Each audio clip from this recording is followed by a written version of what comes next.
Three dot ப்ளவுஸில் எப்படி ஈஸியாக டாட் பிடிக்கலாம் அப்படின்னு சொல்லி பார்க்கலாமா. ஃபஸ்ட்டு நம்ம ஷோல்டரோட சென்டரை பேஸ் பண்ணி நீங்கள் ஸ்ட்ரெயிட்டாக லைன் எடுத்திங்கன்னா அதில் வர்ற டாட் தான் உங்களுக்கு வந்து சென்டர் டாட்டு.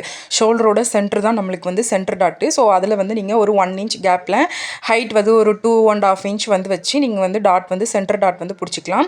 ஸோ கொக்கி பீஸ் சைடில் வந்து இந்த மாதிரி டபுளாக ஃபோல்ட் பண்ணிக்கோங்க. சென்டரில் தான் உங்களோட டாட் வரணும். ஸோ அதில் பட்டி ஜாயின் பண்ணுறதுக்காக மட்டும் எக்ஸ்ட்ரா கிளாத் விட்டுட்டு நம்ம சென்டரில் இந்த மாதிரி 1/2 இன்ச்சுக்கு வந்து டாட் வந்து பிடிச்சி எடுத்துக்கலாம். ஸோ நீங்கள் இந்த 2 டாட் பிடிச்சிட்டிங்க அப்படின்னாலே உங்களுக்கு 3வது டாட் வந்து விசிபிளாக தெரியும். ஸோ நீங்கள் பார்த்தீங்கனாலே தெரியும் நம்ம 2 டாட் பிடிச்சதுக்கப்புறமா 3வது டாட் வந்து நம்மளுக்கு விசிபிளாக தெரியும்.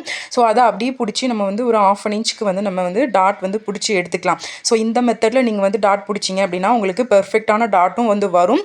எந்த ஒரு ஃபார்முலாஸ் எதுவுமே யூஸ் பண்ணாமல் ஈஸியான மெத்தடில் நம்ம வந்து 3 டாட் வந்து ஸ்டிச் பண்ணி முடிச்சிடலாம். ஸோ இந்த வீடியோ யூஸ்ஃபுல்லாக இருக்குது அப்படின்னா லைக் பண்ணி ஷேர் பண்ணுங்கள். இந்த மாதிரி நிறைய வீடியோஸ்க்கு நம்மளோட சேனலை சப்ஸ்கிரைப் பண்ணி வச்சுக்கோங்க. நெக்ஸ்ட் வீடியோவில் பார்க்கலாம். பாய்.